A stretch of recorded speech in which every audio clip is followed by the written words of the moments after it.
شکر ہے برفباری ہوئی ہے. میں وہی دیکھنے آیا تھا کیونکہ بیچ میں کچھ شکایتیں آئیں کہ برف کو ہٹانے کے حوالے سے یا بجلی کے ریسٹوریشن کے حوالے سے، تو وہ دیکھنے آیا میں. اور یہاں پہ پچھلے دنوں گلمرگ کے لیے ایک نیا اسکی لفٹ کا جو انوگریشن ہوا وہ چیک کرنے آیا ہوں.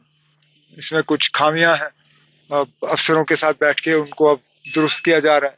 لیکن بڑی بات یہ ہے کہ برف پڑی، ابھی تک تو جنوری سارا سوکھا پڑا ہوا تھا.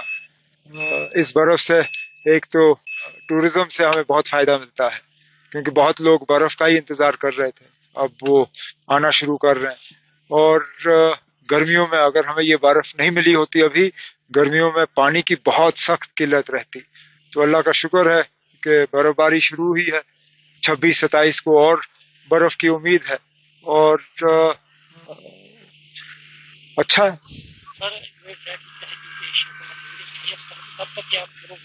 نہ میں تو سوچ رہا تھا کہ ابھی چالو ہوگا، لیکن جیسے میں نے کہا اس میں ایک آدھ چیز درست کرنے کی ضرورت ہے.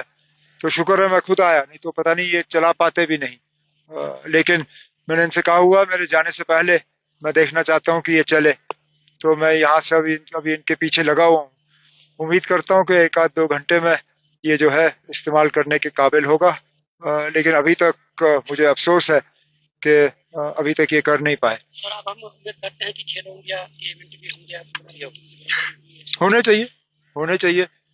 پچھلے سال آپ کو یاد ہے 3 بار ہمیں پوسٹ پون کرنے پڑے کیونکہ وقت پہ برف ہمیں ملی نہیں. اس بار چلے کلان میں ہی برف باری ہوئی ہے، تو اب کھیلو انڈیا گیمز بھی جو ہیں ہم ٹھیک طرح سے آرگنائز کر سکیں گے. سر اس سے پہلے آپ نے کہا کہ ہم سمر کے لیے آرٹیفیشل سلوپس تیار کریں گے، کیا اس میں کچھ پیش رفت ہوگی؟ ابھی تو کہا نا، ابھی تو بجٹ تیار ہونا ہے. وہ تو ابھی اس کے بارے میں ہم نے سوچا ہے، بات کی ہے. آگے جا کے اب اس کے لیے ہمیں تیاری کرنی ہوگی. اب دیکھتے ہیں کتنا ہم اس کے لیے بجٹ میں رکھ پائیں گے. بجٹ کی آپ نے بات کی ہے، کیا اس بار ہم دوست ہوگا؟ پچھلی بار بھی تھا، آگے بھی ہوگا.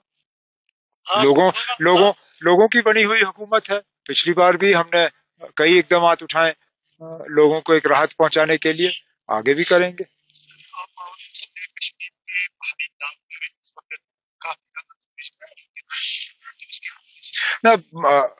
موسم کے نقصان کی وجہ سے سسٹم میں کافی خرابی آئی. جیسے میں نے پرسوں آپ سے کہا، جہاں روز ہم 1700 میگا واٹ بجلی سپلائی کرتے تھے، اور تیز ہوا اور برف کی وجہ سے ہم 100 میگا واٹ پہ نیچے آئے. کل رات تک ہم نے 1500 دوبارہ کراس کیا تھا. اب جو سب سے دور دراز علاقے ہیں اور جہاں سب سے زیادہ برف پڑی، ظاہر سی بات ہے وہاں تھوڑا سا ٹائم لگتا ہے، لیکن افسروں نے مجھے امید دی ہے کہ آج تک وہ سارا مکمل کریں گے. سر خوشی کا ہے کہ ناصر عثمانی صاحب ان کو تو پہلے ہی ہم نے دیا تھا، اب اس کے لیے آرڈر کا انتظار تھا. اب آرڈر بھی ہو چکا ہے. ٹھیک ہے نا. اچھا سر، کل ترون نے کہا کہ جو جموں کے الگ اسٹیٹ کا بات کی جا رہی ہے، تو انہوں نے کہا کہ یہ نیشنل کانفرنس ہی کر رہی ہے، جبکہ انہوں نے کہا کہ ہمارے پاس کچھ ایسا کوئی لائحہ بندی ہے. تو ٹھیک ہے، اچھا ہے ان کے پاس نہیں ہے، کیونکہ شروعات تو انہوں نے ہی کی. اب میں ان کے کن ایم ایل اے کا نام لوں جنہوں نے یہ شورشا چلایا. اب اچھا اگر ترون چوگ نے کہا کہ یہ ان کا موقف نہیں ہے. ہم تو پہلے سے ہی جموں کشمیر کو علیحدہ ہوتے ہوئے نہیں دیکھنا چاہتے تھے. لداخ کو الگ انہوں نے کیا، لداخ کا بیڑا گرک انہوں نے کیا. ہم تو کہتے ہیں لداخ کو واپس جموں کشمیر کے ساتھ جوڑ دو.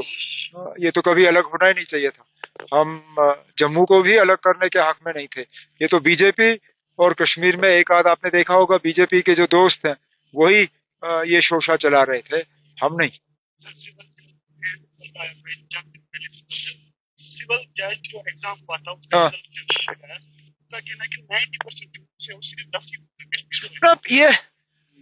اب جب میڈیکل کالج کی سیٹوں میں اس کا اپوزٹ ہوتا ہے تو پھر آپ لوگ بڑے خوش ہوتے ہو. اب ایک امتحان ہے، میرٹ ہے، اور اس کے بعد نتیجے آ جاتے ہیں. ایک ٹیم میں کسی کا پلٹا بھاری ہوتا ہے تو کرکٹ ٹیم میں کسی اور کا. ایک امتحان میں کوئی آتا ہے تو دوسرے امتحان میں کوئی اور. ہر چیز کو مذہب اور علاقے کے لحاظ سے نہیں دیکھا جانا چاہیے. کچھ چیزوں میں آپ میرٹ پہ ہی کر لیجئے، جن کا میرٹ بنتا ہے وہ ہے. اچھا یہ آپ مجھے کہیے کہ فراڈ ہوا ہے، اس میں میں تحقیقات کرنے کے لیے تیار ہوں. آپ اگر مجھے کہیے کہ کسی نے امتحان میں فراڈ کا استعمال کیا، چیٹنگ کی، دھوکہ دیا، اس میں تحقیقات کروں گا.